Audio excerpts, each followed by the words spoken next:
Ļoti daudziem ir aktuāla tēma Eiropas Savienības atbalsts un meža ieaudzēšana tieši neperspektīvās lauksaimniecības zemē. Šodien mēs atrodamies īpašumā, kur es paziņam ieaudzēju 12 hektārus. Vienlaidus, šeit ir ļoti neauglīga zeme, upes malā, šeit bija dažādi koki un krūmi, tos visus notīrījām un par Eiropas Savienības līdzfinansējumu ieaudzējām egles, bērzu un melnalksni. Par Eiropas finansējumu runājot, bieži vien daudzi varbūt no sākuma neapzinās, ko tas īsti nozīmē. Dotajā brīdī, jaunajā plānošanas periodā, kuram arī 25. gada sākumā jau bija pirmā kārta un visticamāk vai nu šogad beigās vai nākamgad sākumā būs nākošā kārta, ir noteikts, ka meža ieaudzēšanai atbalsta intensitāte ir 60%, un izmaksas ir noteikts 1514 eiro. Ko tas nozīmē? Kad fonds ir pateicis, ka mežu maksā ieaudzēt 1514 eiro, un mēs seksim 60%. Tātad Eiropa mums līdzfinansē 908 eiro par 1 hektāru. Ja? No sākuma tas arī izklausās ļoti skaisti, jo dotajā brīdī meža ieaudzēšana maksā 250 eiro ir augsnes sagatavošana.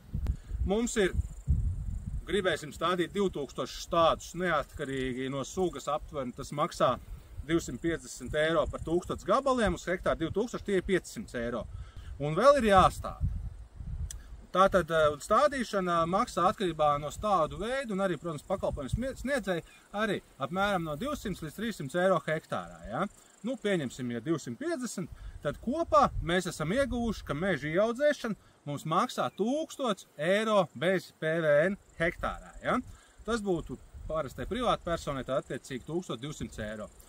Viss ir forši, tas nozīmē, ka uz 1 hektāru cilvēkam ir jāpiemaksā no savas kabatas 300 eiro, un mums lauksaimniecības zemē ir ieaudzēts mežs.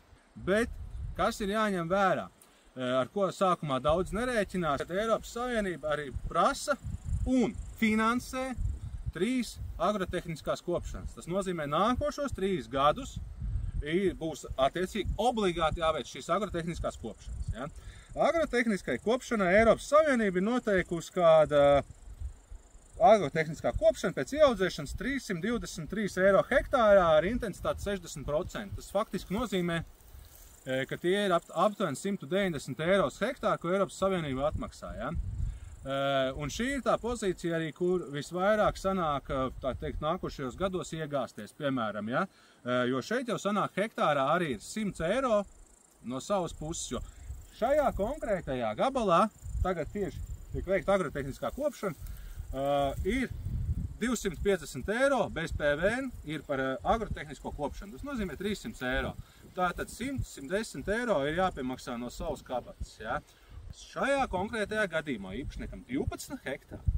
Tas nozīmē aptuveni 3500 eiro gadā, jeb reiz 3 reizes, kad ir 10 000 jāiegulda atpakaļ.